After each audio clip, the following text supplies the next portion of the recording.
Hello বন্ধুরা, কেমন আছো? আজকে নিয়ে এলাম ধোকলা রেসিপি। ধোকলা কম বেশি সকলেই পছন্দ করে। বাড়িতে গেস্ট আসলে তাদের সাথে গল্প করতে করতে এই রেসিপিটি বানিয়ে নেওয়া যায়। এত চটজলদি রেসিপি। মোটামুটি এখনকার সময় ধোকলা তৈরি ইনগ্রিডিয়েন্টস প্রায় সকলের বাড়িতেই অ্যাভেলেবেল থাকে, তবে এক একজন এক এক পদ্ধতিতে বানায়।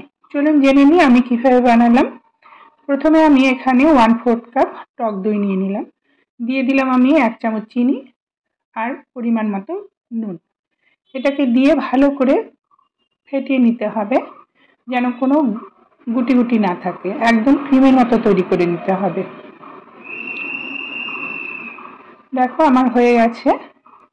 এরপরে আমি অল্প একটু আদা আর কাঁচা লঙ্কা নিয়ে এটাকে থেতো করে নিচ্ছি। এক একজন এক একভাবে নেয়, কেউ গ্রাইন্ডারে গ্রাইন্ড করে নেয়, শিলপাটায় বেটে নেয়, তবে আমি এইভাবে আমার আজকে করে নেব। এরপরে আমি এর মধ্যে দিয়ে দেবো একটু সামান্য জল দিয়ে এটাকে রস বের করে নিব আর কি। তো আমি হাত দিয়ে ছেঁকে নিলাম, ছাঁকনিতেও ছাঁকা যেত। এরপরে এটাকেও মিশিয়ে নিলাম একসাথে। মিশিয়ে নেওয়ার পরে একটা স্ট্রেনার নিয়ে আমি 1 কাপ বেসন দিয়ে দিচ্ছি।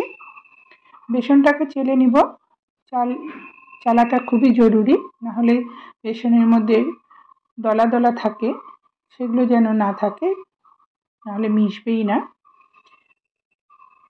এরপর দিয়ে দেবো আমি 1/2 কাপ সুজিটা দিয়ে এবার এগুলোকে ভালো করে ওই দইয়ের সাথে আমি মিশিয়ে নেব। মিশিয়ে নিয়ে আমি অল্প অল্প করে জল দেব, যতটুকু আমার জলের প্রয়োজন আমি সেইভাবেই জলটা দেব। আর এরপরে আর একটু জলের মধ্যে আমি হলুদ দিয়ে মিশিয়ে জলটাও নিয়ে নেব, যাতে কালার আসে। আর এটা বেসনের সঙ্গেও দেওয়া যেত, কিন্তু এর আগে আমি করে দেখেছি কেমন যেন একটা মানে ধোকলার মধ্যে স্পট হয়ে যায়,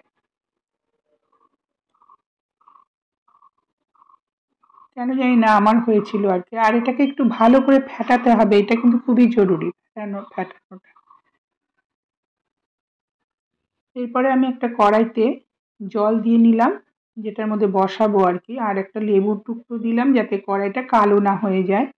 আর যেই পাত্রে বসাবো সেই পাত্রে তেল ব্রাশ করে নিচ্ছি। তেল ব্রাশ করে নেওয়ার পরে আমি এখন দেখব সুজিটা কতটা ফুলে উঠেছে। জলের প্রয়োজন হলে জল দেব, না হলে আর দরকার পড়বে না। আমার জলের প্রয়োজন নেই, এটাই ঠিক আছে। আর একটুখানি আমি এটাকে ভালো করে ফেটিয়ে নিলাম। নিয়ে এবার আমি ইনো দিয়ে দেব। ইনোর পরিবর্তে সাইট্রিক অ্যাসিডও দেওয়া যায়, তো সবসময় তো আর সাইট্রিক অ্যাসিড ঘরে থাকে না, তো ইনোটা দিয়ে নিলাম। ইনো দিয়ে এটাকে ভালো করে মেশাতে হবে, যাতে সম্পূর্ণ মিশে যায় আর কি। আর বেশিক্ষণ ঘাটা যাবে না, বেশিক্ষণ ঘাটলে এটা আবার বসে যেতে পারে। এরপরে এটাকে আমি পাত্রে ঢেলে নিচ্ছি। একদমই সহজ রেসিপি, সবাই জানো।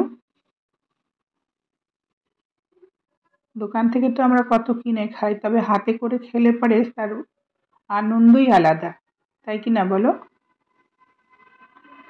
এরপর এটাকে সমান করে নিয়ে একটুখানি ড্যাব করে নিব।